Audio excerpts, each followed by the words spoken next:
Hello दोस्तों, कैसे हैं आप। आशा करता हूं कि आप सभी अच्छे होंगे।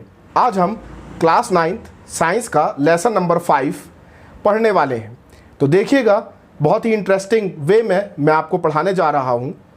आज हम जो टॉपिक डिस्कस करेंगे वो ये हैं: history of cell, what are living organism made up of. Third topic है हमारा type of organism on the basis of cells. Fourth topic is size and work of cell. Fifth topic is what is cell made up and its structural organization. And sixth and last topic is plasma membrane. तो आज हम इन 6 topics के ऊपर discussion करेंगे। इसकी next video में हम chapter को फिनिश करेंगे कुछ और ऑर्गेनेल्स के साथ। वीडियो अच्छी लगे तो लाइक ज़रूर करिएगा, चैनल को सब्सक्राइब कीजिएगा और वीडियो को ज़्यादा से ज़्यादा लोगों तक शेयर कीजिएगा।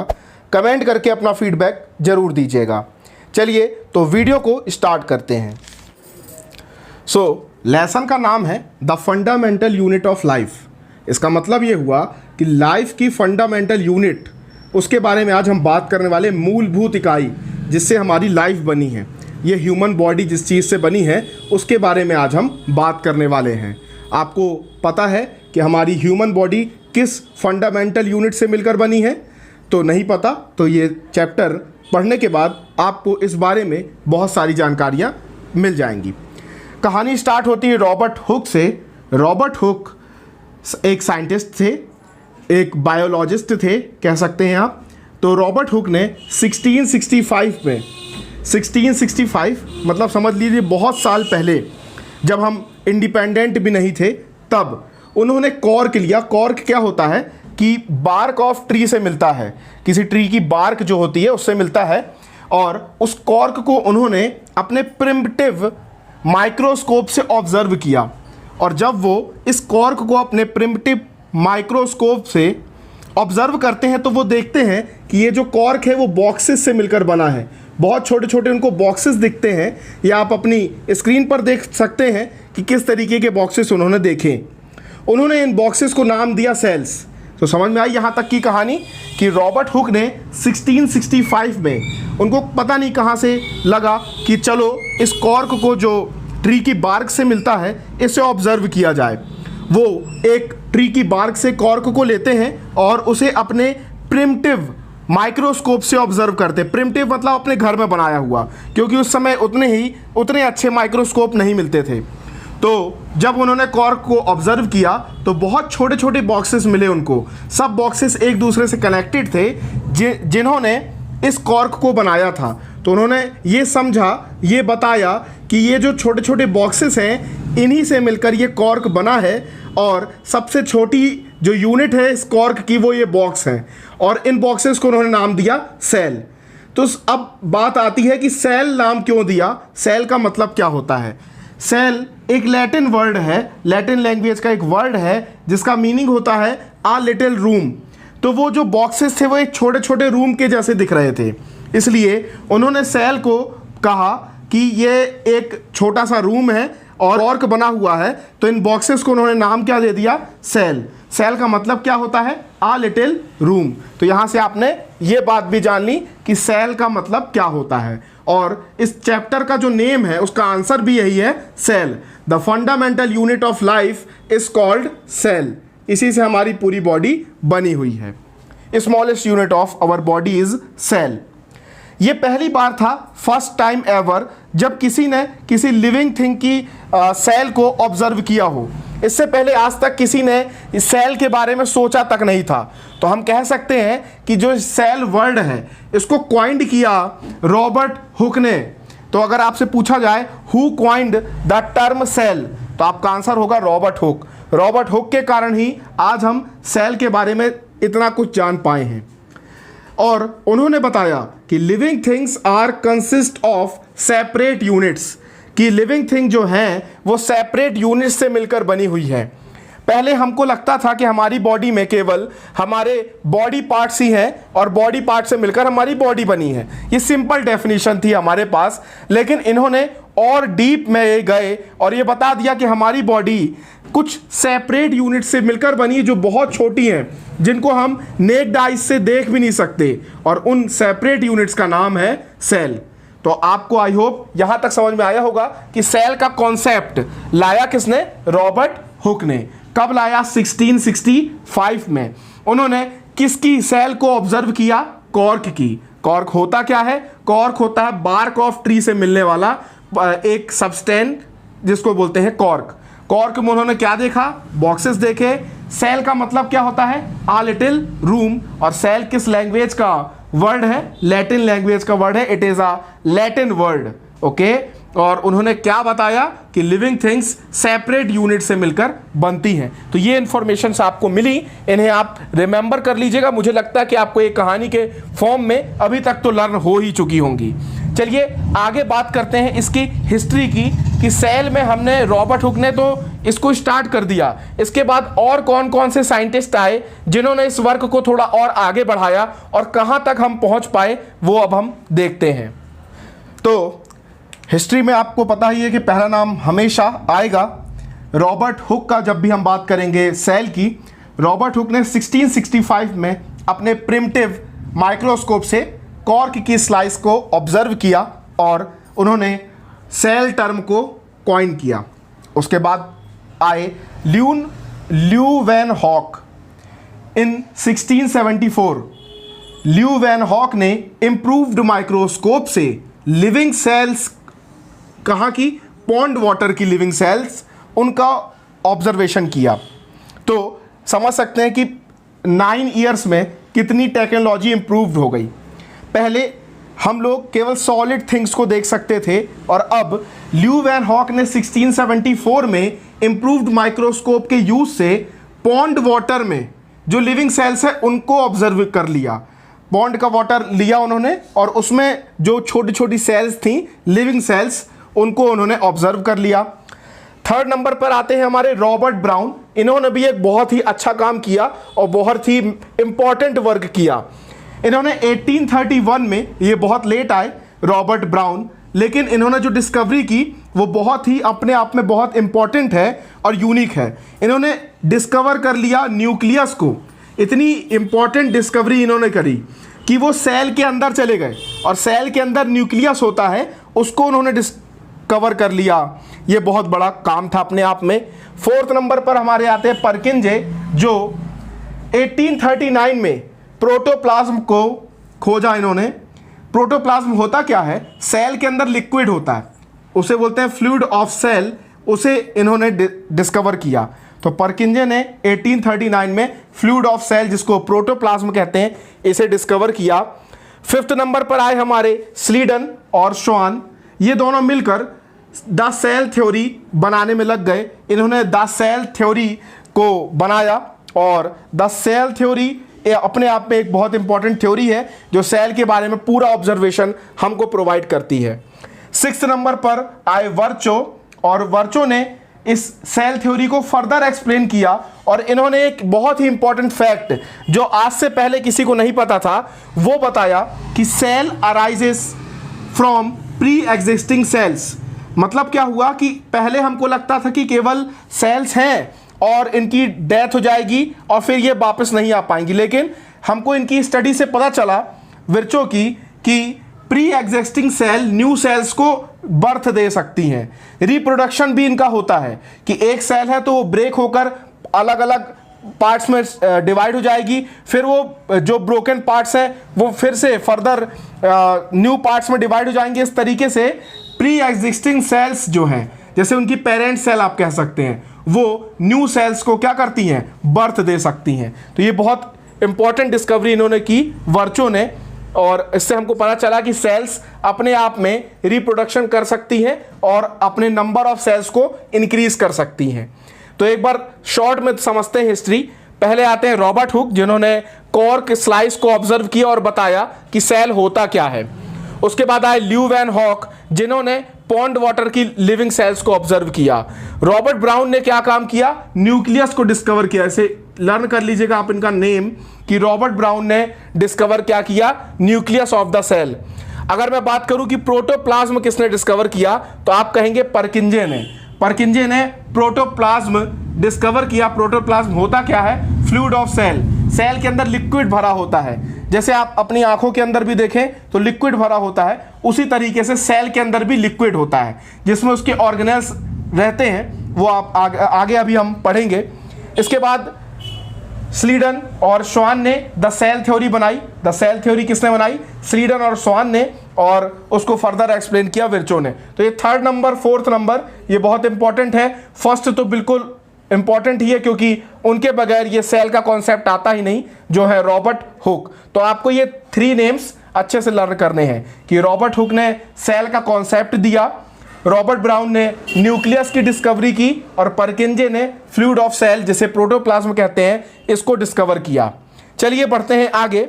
आप सभी जानते हैं कि टेक्नोलॉजी दिन ब दिन इम्प्रूव होती रहती है, और जैसे जैसे टेक्नोलॉजी इम्प्रूव हुई हमारे पास अच्छे अच्छे माइक्रोस्कोप आने लगे, और 1940 में इलेक्ट्रॉन माइक्रोस्कोप हमने इन्वेंट कर लिया।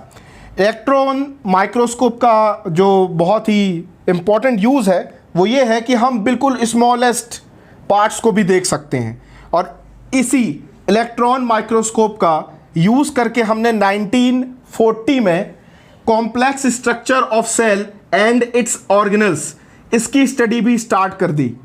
अभी तक हमको ये पता था कि सेल होती है, उसमें रिप्रोडक्शन होता है बस, लेकिन जैसे हमारे बॉडी पार्ट्स होते हैं अलग अलग वर्क के लिए, उसी तरीके से सेल के अंदर भी बहुत सारे ऑर्गेनल्स होते हैं जो उसका बहुत सारा वर्क करते हैं। जैसे वो उनकी हेल्प से फूड अपना जो है लेती है ना, वो पानी पीती है और ग्रो भी करती है। तो जैसे हम ह्यूमन अपना वर्क करते हैं अलग अलग बॉडी पार्ट से, उसी तरीके से सेल के अंदर भी बहुत छोटे छोटे ऑर्गेनल्स होते हैं जो उसका अलग अलग काम करते हैं। सोच लीजिए आप कि इतना छोटी होती है सेल, और सेल के अंदर जो ऑर्गेनल्स होते होंगे वो कितने छोटे होते होंगे। तो इतना हमने स्मॉलेस्ट बिल्कुल स्ट्रक्चर भी सेल का समझ लिया with the help of electron microscope. तो अब हम बहुत ही एडवांस स्टडी कर रहे हैं सेल्स के ऊपर। बात करें अगर types of organism on the basis of cell, तो 2 तरीके के ऑर्गेनिज्म होते हैं। एक ऑर्गेनिज्म होते हैं जिनको कहते हैं यूनिसेलुलर, और दूसरे ऑर्गेनिज्म होते हैं जिनको कहते हैं मल्टी सेलुलर। कुछ ऑर्गेनिज्म में के पास केवल एक ही सेल होती है और वही सेल उनकी बॉडी होती है, मतलब एक ही सेल है उनके पास बस, समझ लीजिए, बस ये कहने का मतलब है। बहुत ही छोटे होते हैं, दिखते भी नहीं हमको नेक्ड आइज से। इनके एग्जाम्पल्स हैं अमीबा, क्लेमेडोमोनास, बहुत बड़ा नाम है और डिफिकल्ट है, बड़ा खतरनाक नाम है, पैरामीशियम, और एक हो गए बैक्टीरिया। तो ये जो है यूनिसेलुलर ऑर्गेनिज्म है। यूनिसेलुलर ऑर्गेनिज्म मतलब केवल एक ही सेल है, और इनके नेम देख सकते हैं, इतने बड़े बड़े नेम हैं। चाहते तो ये इंडियन नेम दे सकते हैं, तो छोटे छोटे, चलिए छोड़िए उस बात को, वो हमारे हाथ में नहीं है। दूसरी बात देखिए multi cellular organism. Multi cellular organism जो होते हैं उनमें बहुत सारी सेल होती हैं। जैसे हम हो गए ह्यूमन, तो हमारी बहुत सारी सेल्स हैं हमारे पास, और हर सेल का वर्क डिवाइड है। Each cell has different function, हर सेल अलग अलग अपना अपना काम करती है। जैसे हम अगर बॉडी पार्ट्स की बात करें तो हमारा हार्ट जो है वो ब्लड को पंप करता है, स्टमक हमारे फूड को डाइजेस्ट करता है, उसी तरीके से हमारी बॉडी में भी बहुत सारी सेल्स हैं और हर सेल अलग अलग काम करती रहती है। इनके एग्जाम्पल हैं ऐसे ऑर्गेनिज्म जिनके पास बहुत सारी सेल्स होती हैं, उसके एग्जाम्पल हैं फंगी या फंजाई भी आप बोल सकते हैं, प्लांट्स एंड एनिमल्स। तो एनिमल्स में हम लोग भी आ गए, ठीक है, human is a social animal, तो हम सबके पास क्या है, मल्टी सेलुलर ऑर्गेनिज्म है, हमारे पास बहुत सारी सेल्स हैं। Every multi cellular organism come from single cell, और हर मल्टी सेलुलर ऑर्गेनिज्म जो है वो सिंगल सेल से बना है। इसका मतलब पहले हम भी कहीं भी सिंगल सेल के फॉर्म में रहे होंगे, और उस सिंगल सेल से बढ़ते बढ़ते आज हम मल्टी सेलुलर ऑर्गेनिज्म के फॉर्म में आ चुके हैं। तो आपने क्या समझा कि 2 तरीके के ऑर्गेनिज्म होते हैं अगर हम on the basis of cell बात करें तो। पहले होते हैं यूनिसेलुलर जिनके पास केवल एक ही सेल होती है बेचारों के पास, और दूसरे होते हैं मल्टी सेलुलर जिनके पास बहुत सारी सेल होती हैं जैसे कि हम ह्यूमन। और हर मल्टी सेलुलर ऑर्गेनिज्म किससे बना हुआ है, सिंगल सेल से ही बना हुआ है। पहले सिंगल सेल रहती है, फिर वो डेवलप होते होते किस में चेंज हो जाती है, मल्टी सेलुलर ऑर्गेनिज्म में जैसे हम लोग हैं तो हम सब भी पहले कैसे रहे होंगे, सिंगल सेल के फॉर्म में रहे होंगे और उससे हम लोग बने हैं, ऐसा स्टडीज़ बताती हैं। अब हम बात करते हैं शेप ऑफ सेल के बारे में। जो सेल्स होती हैं वो दो तरीके की होती हैं। एक वो सेल जो अपना शेप चेंज कर सकती हैं, जैसे अमीबा। ये अमीबा किसी भी शेप में जा सकती है, जब इसका मन चाहता है वैसे शेप में ये बदल जाती है। ओके।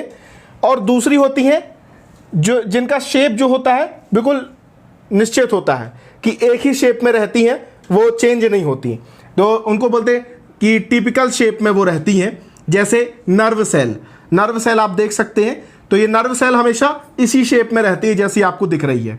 और अमीबा हमेशा अपना शेप चेंज कर सकती है। तो आपको समझ में आई बात कि इनके शेप क्या हो सकते हैं, चेंज भी हो सकते हैं और एक जैसे बिना चेंज अनचेंज्ड भी रह सकते हैं, लेकिन वो सेल पर डिपेंड करता है कि वो सेल है कैसी।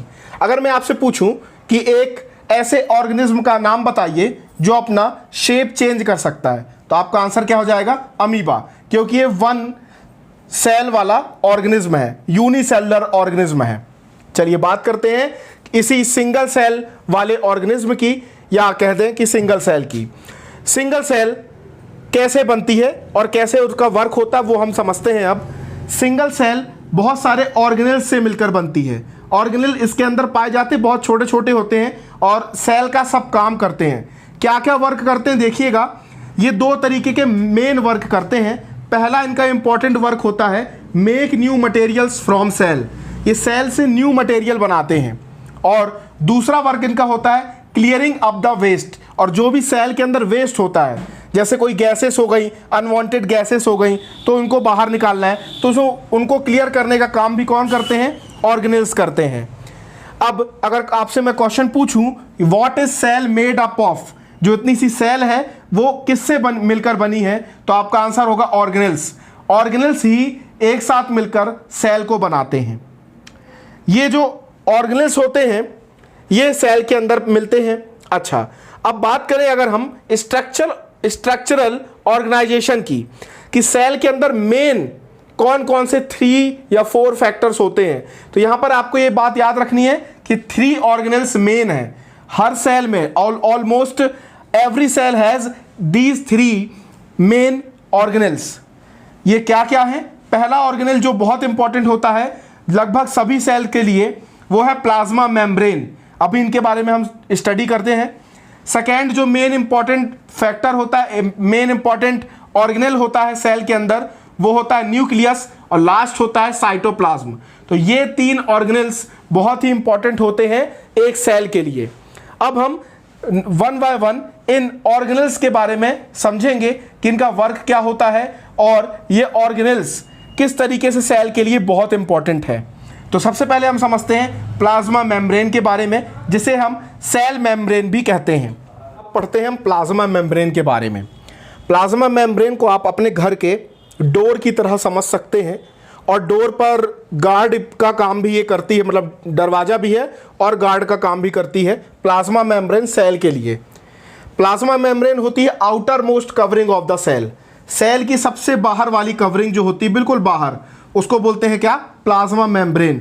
इसके 3 वर्क मेन होते हैं, जिसमें से पहला वर्क है separate cell contents from external environment. Cell के अंदर जो भी चीज़ें हैं, उसका न्यूक्लियस, उसके ऑर्गेनेल्स, उनको ये बाहर वाली चीज़ों से क्या रखती है, सेपरेट। जैसे ये वाटर है, समझ लीजिए कोई लिक्विड है, वाटर है, तो ये वाटर अगर अंदर चला गया सेल के तो सेल खराब हो जाएगी। तो ये जो सेल मेम्ब्रेन है बिल्कुल बाहर आउटर कवरिंग में, ये इस वाटर को अंदर नहीं जाने देती। दूसरा इसका वर्क है allow us entry and exit of materials in and out. ये मटेरियल को अंदर तभी जाने देती है जब ये देखती है पहले कि ये हमारी सेल के लिए सही है। ये चेक करती है सेल मेम्ब्रेन कि हमारी सेल के लिए मटेरियल सही है या नहीं है। अगर सही होगा तो उसे अंदर जाने देगी, और अगर अंदर कोई मटेरियल ख़राब भरा हुआ है सेल के अंदर, जैसे CO2 हो गई, तो वो गैस को वो बाहर जाने देगी सेल मेम्ब्रेन। तो इस तरीके से गार्ड का काम भी कर रही है, कि जैसे समझ सकते हैं कि ये मान लीजिए ये पानी अंदर जाना चाहता है सेल के अंदर, तो ये सेल मेम्ब्रेन पहले उसको चेक करेगी कि इसमें कौन कौन से मटेरियल डिज़ोल्व हैं, वो मेरी सेल के लिए सही है या नहीं। अगर सब सही होगा तो ये सेल मेम्ब्रेन अलाउ कर देगी कि वाटर अंदर जा सकता है, और अगर अंदर कोई जैसे CO2 अंदर बहुत सारी हो गई तो सेल मेम्ब्रेन अलाउ कर देगी कि जाओ CO2 आप बाहर जाओ, तो CO2 को ये बाहर निकाल देगी। Prevents movement of some other material, ये इसका थर्ड वर्क है। ये सेल मेम्ब्रेन बनती किससे है? Cell membrane is made up of lipid and protein, lipid और प्रोटीन से मिलकर बनती है। बहुत ही फ्लेक्सिबल होती है, बहुत ही फ्लेक्सिबल होती है, और इसी फ्लेक्सिबिलिटी के कारण अमीबा को फायदा हो जाता है। अमीबा की जो सेल मेम्ब्रेन होती है उसी के कारण ये अपना फूड और वाटर ले पाता है। सेल मेम्ब्रेन वाटर और फूड को अमीबा के अंदर ले आती है, और अमीबा इस तरीके से अपना खाना और पानी इसी सेल मेम्ब्रेन के भरोसे प्राप्त करता है। तो ये थी सेल मेम्ब्रेन, जिसको हम प्लाज्मा मेम्ब्रेन भी कहते हैं। इसकी कहानी आप समझ चुके होंगे कि ये बिल्कुल आउटर कवरिंग है, गार्ड की तरह काम करती है। सेल के अंदर क्या जाना है, क्या नहीं जाना, और क्या बाहर आना है, वो सब कंट्रोल कौन करता है? Cell membrane. चलिए अब हम समझते हैं कुछ प्रोसेस के बारे में जो सेल मेम्ब्रेन के थ्रू होती हैं। चलिए अब हम बात करते हैं मूवमेंट ऑफ सब्सटेंसेस की सेल के अंदर। तो सेल के अंदर मूवमेंट जो होता है सब्सटेंसेस का 2 प्रोसेस के द्वारा होता है। पहली प्रोसेस होती है डिफ्यूजन, और डिफ्यूजन को हमेशा आप रिलेट करिएगा गैस एक्सचेंज के से। जब भी सेल के अंदर हम गैस एक्सचेंज की बात करते हैं तो हम कहते हैं कि वो प्रोसेस कौन सी है? डिफ्यूजन। डिफ्यूजन प्रोसेस में गैस जो है हाई से लो कॉन्सेंट्रेशन की ओर फ्लो करती है। जैसे आप यहां पर देख सकते हैं, इस सेल के अंदर अभी क्या है? CO2, और जब इसके अंदर बहुत सारा CO2 हो जाएगा तो इसके अंदर जो CO2 का कॉन्सेंट्रेशन है वो क्या हो जाएगा? हाई। और ये CO2 आपको पता है कि गैस कहां से कहां फ्लो करती है? हाई से लो। तो ये हाई हो गया यहां पर कॉन्सेंट्रेशन, तो यहां से CO2 मूव कर जाएगी बाहर की ओर, जहां पर कॉन्सेंट्रेशन क्या होगा?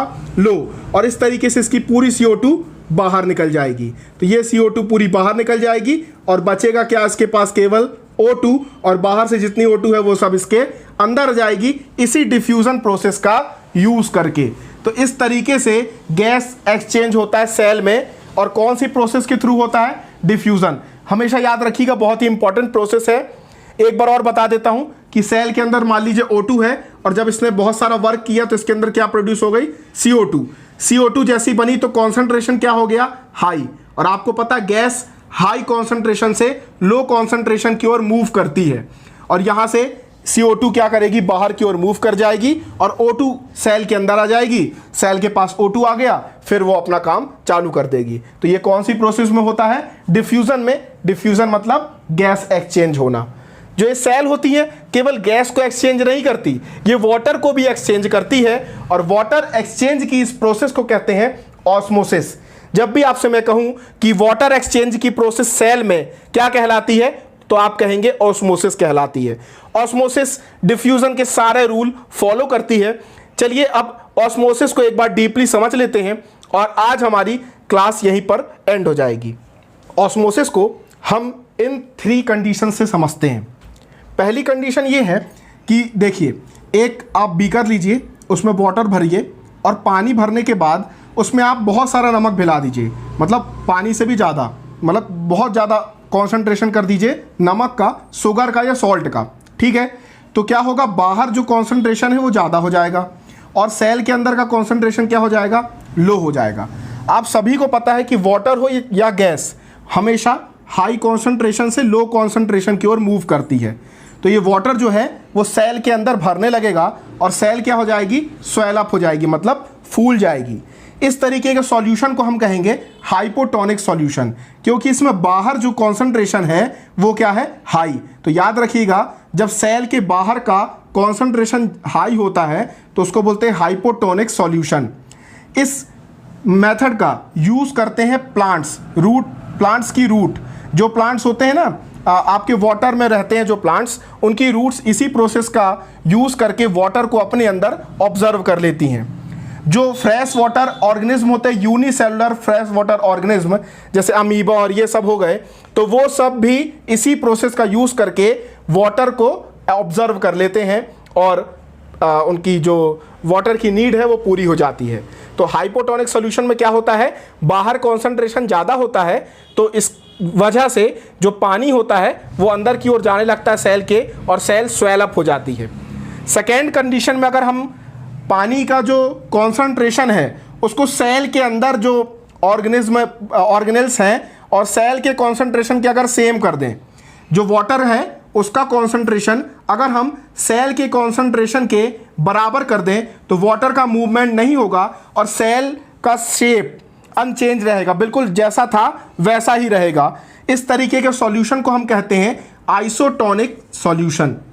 लास्ट में अगर हम यहाँ पर पानी ज़्यादा मिला दें और नमक या शक्कर कम डालें तो बाहर का कॉन्सेंट्रेशन क्या हो जाएगा, लो, और सेल के अंदर का कॉन्सेंट्रेशन क्या हो जाएगा, हाई। तो आपको पता है कि वाटर हमेशा हाई से लो की ओर मूव करता है, तो यहाँ हाई कॉन्सेंट्रेशन से लो कॉन्सेंट्रेशन की ओर वाटर या सेल का फ्लूइड मूव करेगा और सेल बेचारी श्रिंक हो जाएगी। तो इस तरीके के सॉल्यूशन को कहते हैं हाइपरटोनिक सॉल्यूशन। एक ट्रिक मैं आपको बताता हूँ। हाइपो का मतलब बाहर कॉन्सेंट्रेशन ज़्यादा होना और हाइपर का मतलब बाहर कॉन्सेंट्रेशन लो होना, और आइसोटोनिक का मतलब सेम होना। तो आपको ये टर्म्स याद रखने चाहिए। आइसो मतलब सेम कॉन्सेंट्रेशन, हाइपर मतलब बाहर लो, और हाइपो का मतलब बाहर की तरफ हाई। जब बाहर कॉन्सेंट्रेशन हाई होगा तो सेल के अंदर पानी जाएगा और सेल स्वेल अप हो जाएगी। जब बाहर कॉन्सेंट्रेशन लो होगा तो सेल के अंदर का पानी भी निकल जाएगा और सेल श्रिंक हो जाएगी। और जब दोनों का कॉन्सेंट्रेशन सेम होगा तब वाटर का कोई मूवमेंट नहीं होगा। तो इस तरीके से आपने ऑस्मोसिस प्रोसेस को भी समझ लिया। इसके पहले हमने डिफ्यूजन प्रोसेस समझी थी जो गैस के एक्सचेंज से रिलेटेड थी। आई होप आज के आपको सभी टॉपिक अच्छे से समझ में आए होंगे। एक क्विज भी है जिसका डिस्क्रिप्शन में मैं लिंक दे रहा हूं, वहां जाकर आप क्विज जरूर अटेंड करें। वीडियो को लाइक करें, चैनल को सब्सक्राइब करें और वीडियो को ज़्यादा से ज़्यादा लोगों तक शेयर करें। कमेंट करके वीडियो में बताएं कि क्या कमी थी या आपको क्या अच्छा लगा। चलिए मिलते हैं नेक्स्ट वीडियो में, तब तक के लिए गुड बाय।